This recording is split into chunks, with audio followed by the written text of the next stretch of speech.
Hello, I'm Prometea, you're watching Tyrannosaurus Girl, and today I'm answering the question, are LGBTQ movements necessary?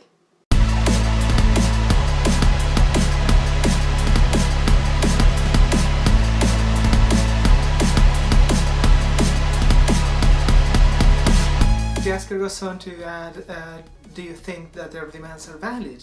It's quite interesting and significant that you use a plural in the question, that you said movements and not movement, because it's not a single movement. People like to say the LGBT community, but in the real sense of the word, we are not a community. We are very diverse people from different actual communities with different priorities in life, different political views, different backgrounds, different situations, different needs. So there is anything but uniformity among us. And when it comes to the fight for LGBTQ rights, the same applies. There are thousands of different groups all over the world with different methods, with different ideas.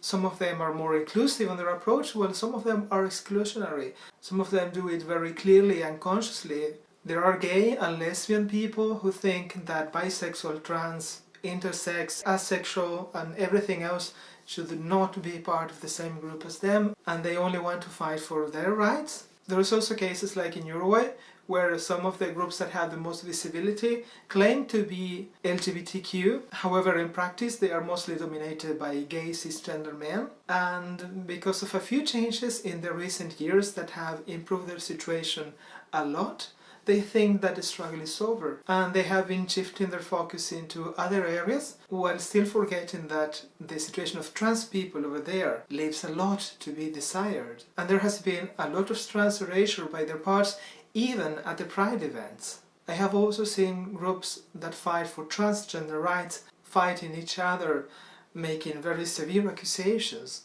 So that makes it impossible to have one opinion about all of these groups and to agree with every single thing they say and every single demand they make. However, one thing I can tell you is that these groups are very necessary. I don't know where you're from.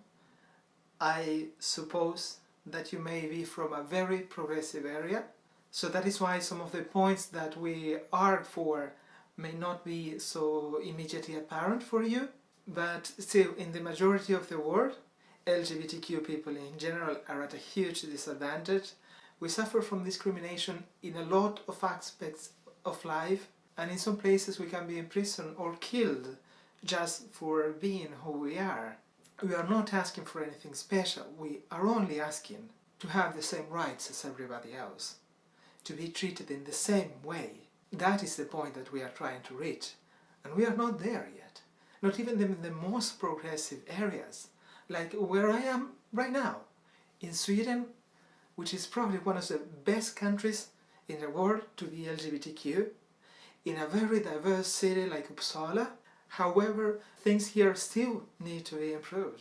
Specifically the medical situation for trans people, as I have mentioned before, but also there are many LGBTQ people who have suffered bullying at school or who are not accepted by their families. And that's where I wanted to get, because LGBTQ groups, at least in general, do other things other than just the outwards reach. They also play other roles, offering support, offering education. Like the group where I participate right now, other than organizing pride events and making requests to the government and stuff, we have an education group that goes to schools to offer lectures and to educate young people about LGBTQ issues. We have support groups where people can come in and talk with other people about what they are feeling, what they are going through, what is stressing them.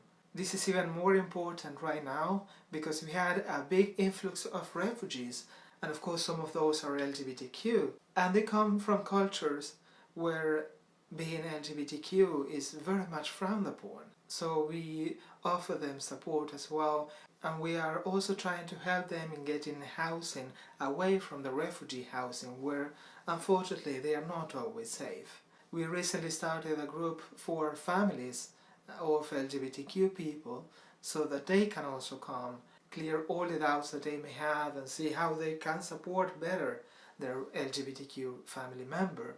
And there is also other groups which have suicide prevention hotlines where you can call to talk to someone to help you get through that moment and avoid doing something drastic. And those are all things that you probably don't see, but which make these groups even more necessary.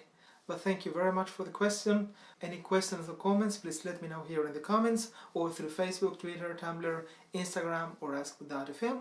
If you enjoyed the video, give me a thumbs up, subscribe to my channel if you haven't, and see you again next week. Bye bye! Hey, just one thing before I go. As you may know, YouTube has recently changed how it notifies subscribers of new videos. So if you're subscribed to my channel and you want to be notified whenever I post a new video, please go to my channel page and next to the subscribe button, click on the bell and make sure that this option is checked and then click save. That way you'll be notified when I post a new video. Thank you!